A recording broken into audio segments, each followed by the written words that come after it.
తాకట్లో ఉన్న బంగారాన్ని విడిపించి ఆ రోజున మార్కెట్ ధర కట్టి మిగిలిన డబ్బును మీకు అందిస్తుంది కొమ్మూరి గోల్డ్. ఈ మొత్తం ప్రాసెస్లో విజయ నిర్మల గారితో సినిమాలు స్టార్ట్ అయిన ఆ సీజన్, విజయ నిర్మల గారి ఎంట్రన్స్ కృష్ణ గారి లైఫ్లోకి వచ్చిన తర్వాత అది ఆయన పూర్తిగా ఆయన వ్యక్తిగత నిర్ణయం. కానీ ఆయన పక్కన ఉంటున్న తమ్ముళ్ళుగా మీరు ఎలాంటి డిసిషన్స్ తీసుకున్నారు, దాన్ని ఎలా హ్యాండిల్ చేశారు, ఎంత సున్నితంగా హ్యాండిల్ చేశారు? అది ఎప్పుడు కాంట్రవర్సీ చేసుకోలేదు, అది ఆయన వ్యక్తిగత నిర్ణయం. అంతేగాని ఆయన ఫ్యామిలీని ఏమి నెగ్లెక్ట్ చేయలేదు. అది సార్ నిర్ణయం అయిపోయినాక చేసుకున్నారు. మా వదిన ఇందిరాదేవితో కానీ పిల్లలతో కానీ అందరూ బాగా మెయింటైన్ చేసేవారు కార్డియల్ రిలేషన్. సినిమా గారితో అది దాంపత్య జీవితం కన్నా ఓ స్నేహభావంతోనే ఉండేది ఎక్కువ.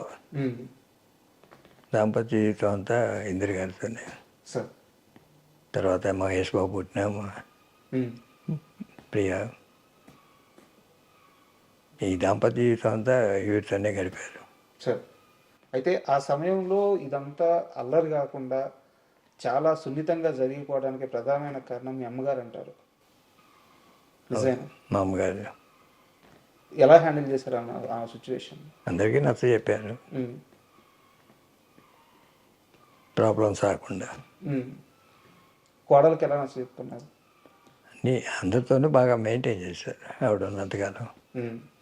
బట్ ఇది నిజమో కాదో నాకు తెలుసు సార్, నేను విని అడుగుతున్నాను. మీకు సమాధానం చెప్పాలనిపిస్తే చెప్పండి, లేకుంటే లేదు, వదిలేసేయండి. ఫ్యామిలీ మొత్తం మీద హనుమంతరావు గారు మాత్రం ఈ విషయంలో కాస్త ఎక్కువ అపోజ్ చేశారు. తర్వాత అన్న మాటకి ఎదురు చెప్పలేక, అన్న నిర్ణయానికి ఎదురు చెప్పలేక ఆయన మౌనం వహించారు అంటారు. నిజమేనా? కరెక్ట్. అసలు ఆయన ఎప్పుడు ఇన్వాల్వ్ అవ్వలేదు. ఓకే. అండ్ 1980s తరువాత పద్మాలయ కృష్ణ గారికి దూరం అయిందా? అంటే దూరం అయిందా మీన్స్ ఏంటంటే, కృష్ణ గారితో సినిమాలు చేయడం కంటే కూడా బాలీవుడ్లో ఎక్కువ సినిమాలు చేశారు.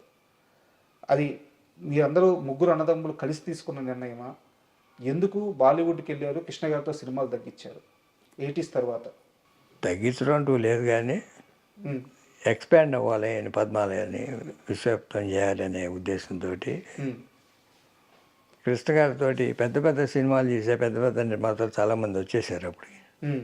మీరు 80sలో మీరు చూస్తే 70sలో పద్మాలయ పిక్చర్లే ఎక్కువ సక్సెస్ ఉంటాయి కృష్ణ గారితో. 80s వచ్చేటప్పటికి చాలా బయట పిక్చర్లు కూడా పెద్ద పెద్ద సక్సెస్లు అయినాయి.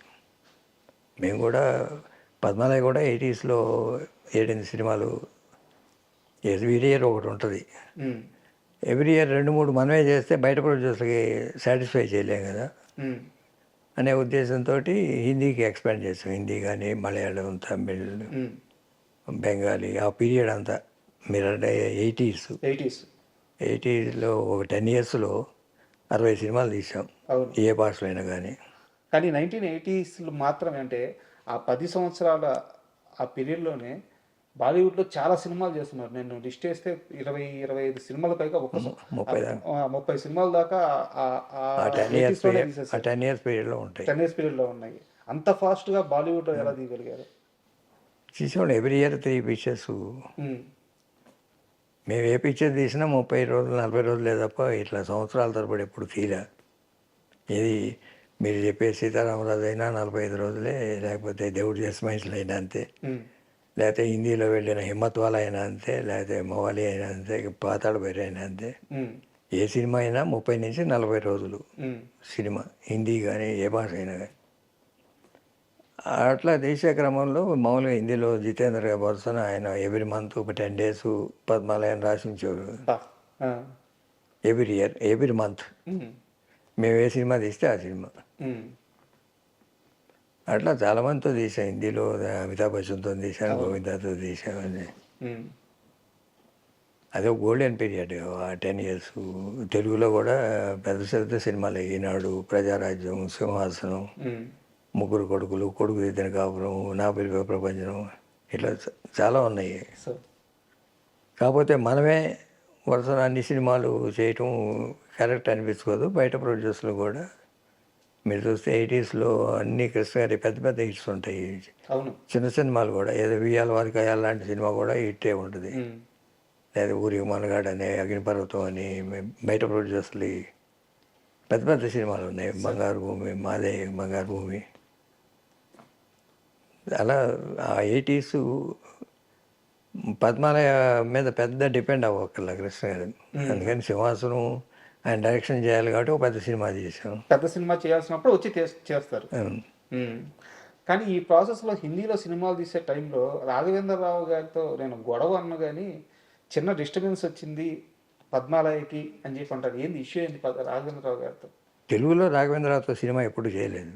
కరెక్ట్, తెలుగులో తీయలేదు, హిందీలో చేసాం. హిందీలో హిమ్మత్ వాళ్ళ తీశారు. కానీ ఇంకో సినిమాకి రాఘవేంద్రరావు చేయనని చెప్పారు. రాఘవేంద్రరావు అయితే చేయకపోతేనే రాఘవేంద్రరావు అసోసియేట్ చేస్తామని చెప్పేసి ఒక సినిమాకి ఆయన అసోసియేట్ని తీసుకెళ్ళి పట్టుబట్టి సినిమా తీశారు అంటారు. అదేం లేదు, మా హిందీకి మేము ఫస్ట్ హిందీయే కాదు, తెలుగు కానీ హిందీ కానీ ఎప్పుడైనా డైరెక్టరు పలానా డైరెక్టర్ ఉంటేనే మనం సినిమా తీయగలం అనేది ఎప్పుడూ లేదు. సార్ ఎప్పుడైనా మాకు అనుకూలంగా ఉండే డైరెక్టరు లేకపోతే యూనిట్ డైరెక్టరు, యూనిట్ డెసిషన్స్ ఎక్కువ ఉంటాయి సినిమా మేకింగ్లో. వన్ మ్యాన్ డైరెక్టర్ డెసిషన్ అనేది ఉండదు మాకు.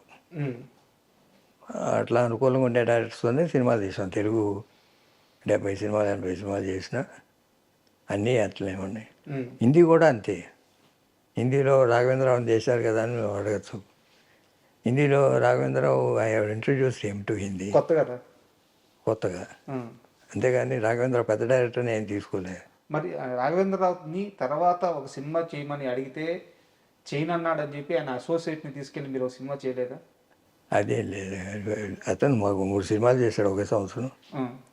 హిమత్వాలా చేశాడు, జెస్సీ సౌదా చేశాడు, కామయాబు చేశాడు, హోషియార్ చేశాడు. మధ్యలో అతను అసిస్టెంట్ రవిచంద్ర అనే హనుమంతరావు ఖైదీ పెట్టుకున్నాడు. రాఘవేంద్రరావు డేట్స్ లేవో తెలియదు, సరిగ్గా గుర్తురాలి. క్వశ్చన్ నువ్వు అడిగేది ఇప్పుడు గుర్తొచ్చిందే. ఇప్పుడు గుర్తొచ్చింది. ఖైదీ రవిచంద్ర చేశాడు, రాఘవేంద్ర అసిస్టెంట్. రాఘవేంద్ర అయినా ఒకటే, అసిస్టెంట్ అయినా ఒకటే. హనుమంతరావు ఆయన సిద్ధాంతం ఏంటంటే పట్టుబట్టి తీసుకెళ్లారంటగా. ఎవరైనా ఒకటే నాకు. ఇది మీ అన్నదమ్ముల్లో ఉండే మొండి ధైర్యం. సార్ ఇక్కడ నాకు చిన్న డౌట్ సార్. తెలుగులో సినీ ఎన్టీఆర్ గారి సూపర్ హిట్స్ ఉన్నాయి, అలాగే చిరంజీవి గారి ఖైదీ కానీ, ఇలా తెలుగులో సూపర్ హిట్స్ అయిన సినిమాలన్నింటినీ మీరు హిందీలో వేరే హీరోలతో అక్కడ డబ్ చేస్తున్నప్పుడు, అక్కడ రీమేక్ చేస్తున్నప్పుడు ఎప్పుడు కృష్ణ గారితో చేద్దామన్న ఆలోచన రాలేదా? హిందీలోనా? ఆయనకి ఇంట్రెస్ట్ లేదు. ఇంకో భాషలోకి, తమిళ్లోకే ఇంట్రెస్ట్ లేదు, హిందీకి అసలు ఇంట్రెస్ట్ లేదు. ఎప్పుడైనా డిస్కషన్ జరిగినాయా? ఇంట్రెస్ట్ లేనప్పుడు ఇంకా డిస్కషన్ ఉంటుంది. అసలు ఇప్పుడు తమిళ్లో చేయడానికే ఇంట్రెస్ట్ చూపిస్తలే. చాలామంది తమిళ ప్రొడ్యూసర్లు అడిగారు యాక్ట్ చేయమని, ఇంట్రెస్ట్ చూపిస్తలే.